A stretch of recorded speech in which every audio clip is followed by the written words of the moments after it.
So ಇವತ್ತು ನಾನು ನಿಮ್ಮ ಜೊತೆ ನನ್ನ ಮ್ಯಾಂಗೋ ಸ್ಟೋರಿನ ಶೇರ್ ಮಾಡ್ಕೊಳ್ಳೋಣ ಅಂತ ಅನ್ಕೊಂಡಿದ್ದೀನಿ. ಸೊ ಏನಿದು ಮ್ಯಾಂಗೋ ಸ್ಟೋರಿ ಅಂತ ಅನ್ಕೊಳ್ತಿದ್ದೀರಾ? ಸೊ ನಾನೊಂದು ಪ್ಲೇಸ್ಗೆ ಹೋಗಿದ್ದೆ.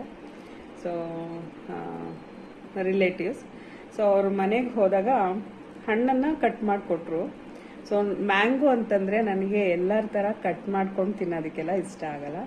ಸೊ ಮಾವಿನ ಹಣ್ಣನ್ನು ಅವ್ರು ನೀಟಾಗಿ ಪೀಲ್ ಮಾಡಿಬಿಟ್ಟು ಎಲ್ಲ ವಾಶ್ ಮಾಡಿ ಒರೆಸಿ ಪೀಲ್ ಮಾಡಿಬಿಟ್ಟು ಅವರು ಕಟ್ ಮಾಡಿ ಪ್ಲೇಟಲ್ಲಿ ಇಟ್ಟರು. ಸೊ ಪ್ಲೇಟಲ್ಲಿ ಇಟ್ಟಾಗ ನನಗೆ ಅದನ್ನ ನೋಡ್ಬಿಟ್ಟು ಮಾವಿನ ಹಣ್ಣನ್ನು ಇವ್ರು ಕಟ್ ಮಾಡಿಬಿಟ್ಟಿದಾರಲ್ಲ, ಹೆಂಗೆ ತಿನ್ನೋದು ಅಂತಂದ್ಬಿಟ್ಟು, ಅದಕ್ಕೂ ಮುಂಚೆ ಎಲ್ಲ ನಾನು ಫುಲ್ಲು ಕಚ್ಕೊಂಡು ತಿಂತಿದ್ದೆ. ಸೊ ಹಂಗೆ ತಿಂದ್ರೇ ನನಗೆ ಸ್ಯಾಟಿಸ್ಫ್ಯಾಕ್ಷನ್ನು. ಬಟ್ ಇವ್ರೇನು ಮಾಡಿದ್ದಾರೆ, ಹೊಟ್ಟೆಲ್ಲ ರಿಮೂವ್ ಮಾಡಿದ್ದಾರೆ ಮತ್ತು ನೀಟಾಗಿ ಪೀಸಸ್ ಆಗಿ ಕಟ್ ಮಾಡಿ ಪ್ಲೇಟಲ್ಲಿ ಇಟ್ಟಿದ್ದಾರೆ. ಸೊ ಅದನ್ನ ನಾವು ತಿನ್ಬೇಕು. ಅದರಲ್ಲಿರೋ ವಾಟೆನ ಅವ್ರು ತೆಗೆದ್ಬಿಟ್ಟಿದ್ದಾರೆ. ಸೊ ನನಗೆ ಸ್ಯಾಟಿಸ್ಫ್ಯಾಕ್ಷನ್ ಅಂತಂದ್ರೆ ಆ ವಾಟೆ ತಿಂದ್ರೇನೆ ನನಗೆ ಸ್ಯಾಟಿಸ್ಫ್ಯಾಕ್ಷನು. ಬಟ್ ಅಲ್ಲಿ ವಾಟೆನೇ ಇಲ್ಲ. ನಾನು ನೋಡಿದೆ, ಯೋಚನೆ ಮಾಡಿದೆ, ಹೆಂಗೆ ಕೇಳೋದು?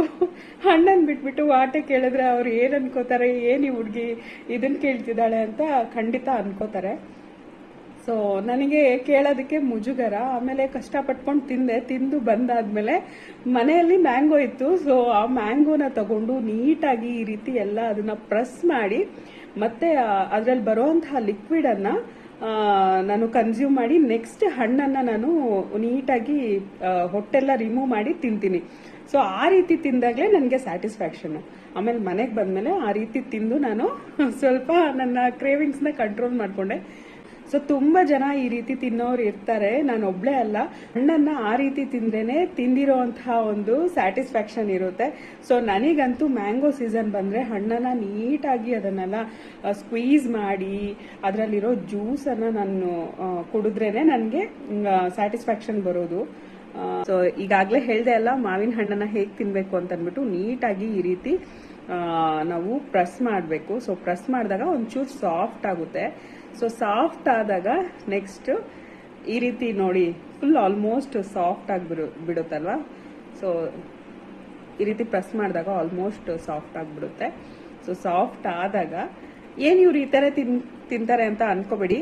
ಸೊ ಈ ಥರ ತಿಂದ್ರೇನೆ ಮಾವಿನ ಹಣ್ಣನ್ನ ತಿಂದ ಒಂದು ಫೀಲಿಂಗ್ ಬರೋದು. ಸೊ ನೋಡಿ, ಇದು ತುದಿ ಕಚ್ಚಿದಿಲ್ಲ.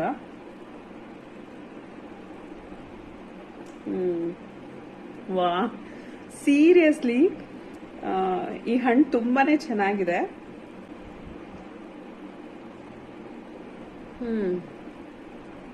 ವಾವ್.